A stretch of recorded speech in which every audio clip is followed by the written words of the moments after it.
welcome back everybody to another instalment of behind the scenes here at Drusillas Park.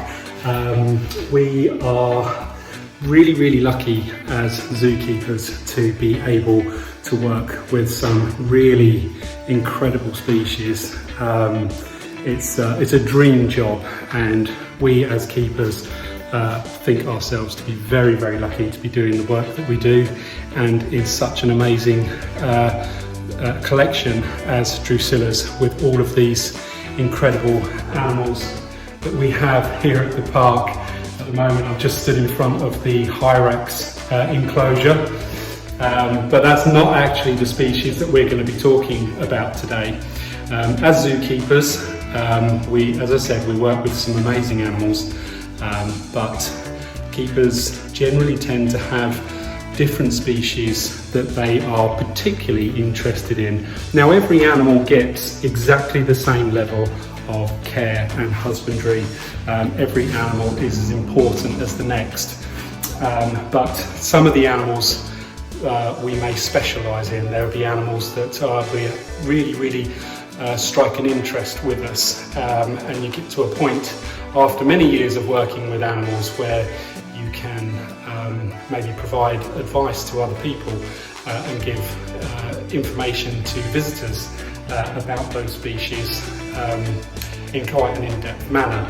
Now, for me, I'm very lucky that I've spent a large proportion of my career, just certainly recently, working with sloths, and sloths have a very special place in my heart, and it's actually where we're going to go next.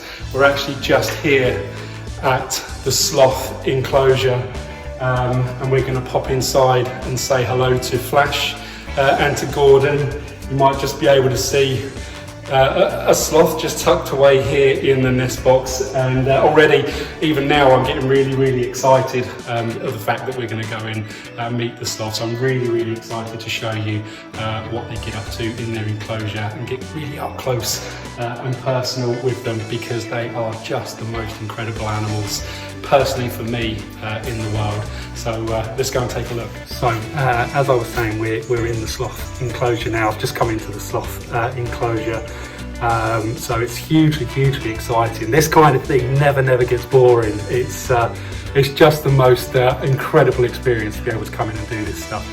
So as you can tell, I'm wearing a mask with everything that's happening in the world to everybody at the moment. It's really important, as we've mentioned before, that we protect ourselves, and we certainly protect the animals that we look after by making sure that none of them catch any part of the virus at the moment. So just going to take on a very short guided tour around the enclosure. It's not a big place, but there's certainly lots to see, and there's even more that we can talk about. So this is a very warm enclosure where the sloths come from. They originate from South America, and they actually come from Venezuela, Guyana, Colombia, Ecuador, Brazil, very widespread, possibly even in Bolivia now as well. So they've got a very wide distribution, and at the park we actually have lineous two-toed sloth. There are two species of two-toed sloth in the world. So we have the lineous, as I said, and there is also the Hoffman's two-toed sloth as well. It's very warm in this enclosure. It's really important that the sloths are at a high temperature of anything from 28 degrees upwards, maybe 35 at times, and even more importantly, that they have a high humidity. So it's probably about 100% humidity in here at the moment, and that's really important for a number of reasons. And we'll just have a look at the sloths, and I will explain why. First of all, we're just going to go and say hello, ducking and diving onto these branches, to Mr. Gordon. Here he is, just up here. Hello buddy, how are you? Having a nice little sunbathe? That's good. So Gordon at the moment is actually positioned himself underneath the ultraviolet lighting. Now sloths are actually quite a solitary species, but also a nocturnal species. But that doesn't mean that they don't require ultraviolet lighting or even want ultraviolet lighting. In the wild, nocturnal species still come into contact with sunlight, and it's really, really important that they have access to the UV. It's very, very good for disinfecting their coats. Ultraviolet kills lots of harmful bugs, maybe. Very good for the D3 content and strengthening their bones. So he'll spend a few minutes up here, as he is now, just having a little bit of a sunbathe, and then he'll go and tuck himself away in one of the nest boxes. And the UV, we monitor for them. We regulate it, we record it, so we know exactly how much they're getting and the benefits of it. So let's go and take a look at some of the other bits in the enclosure. So sloths are in the order of what we call Xenarthra. They're actually related to giant anteaters, Tamandua, which is almost like a pygmy tree-dwelling anteater, and armadillos. So collectively they all come under this order of Xenarthra, and Xenarthra basically means strange joints, and as you can tell from looking at them, they do have some very, very strange features about them, with those really long arms, those claws, their neck, their head. They're able to turn a long way round, so they've got a good field of vision about them, and they need to have that field of vision really, because they are predated on in the wild. So they're not very fast moving, as you can probably tell from looking at a sloth. They are predated on by large snakes, perhaps harpy eagles, jaguars, ocelots as well, and you know, a few other species as well, I'm sure. So the protection that they have, one is those claws. They're very, very powerful, but also it's the ability to be able to move that slowly. They move so slowly, sometimes not at all, that it's almost impossible to pick them out. And in the wild, this beautiful coat that you can see that Gordon has would naturally be covered by lots of green algae from the rainforest, and that would provide a certain amount of camouflage. And as you can see him just wandering off there nice and slowly, would probably go undetected amongst some of the faster moving predators. Now at Drusillas we're really lucky, very fortunate that it's not just Flash and Gordon that we have as sloths within the park.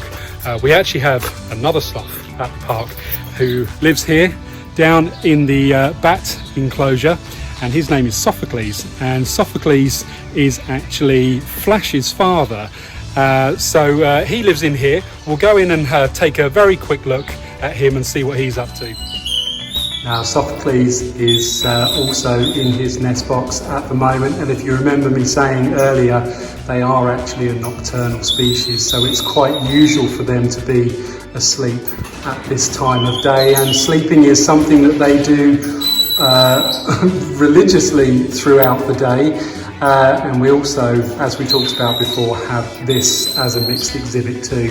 So here is our golden lion tamarins, our common marmosets, and one of the many bats that we have here in the enclosure as well. So as the sun goes down a little bit later on, Sophocles will get up and make his way out the hatch just here, and he will venture outside and stretch his legs.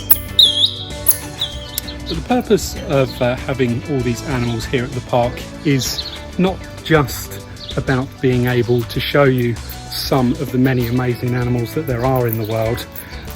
We also have our duty as keepers and as a zoo park to provide a message of education about the animals, which is very important, but also to have a commitment to the conservation of the species that we hold here at Drusillas, and we are working in conjunction with SLOCO, the Sloth Conservation Foundation out in Costa Rica, to help raise money to protect sloths in the wild and the many hurdles that they face in their battle for survival of deforestation, the pet trade, and just sort of living in a developing world, really.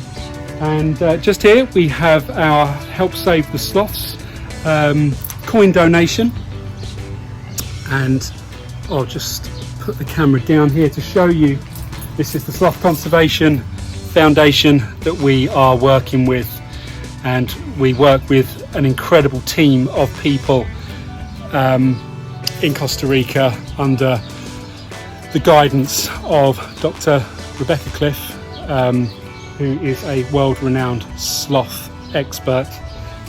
So there is always the option to drop a coin into this coin tumbler and just help generate a few funds to help protect sloths in the wild, even to help them cross the road, which is quite a hazardous time for them.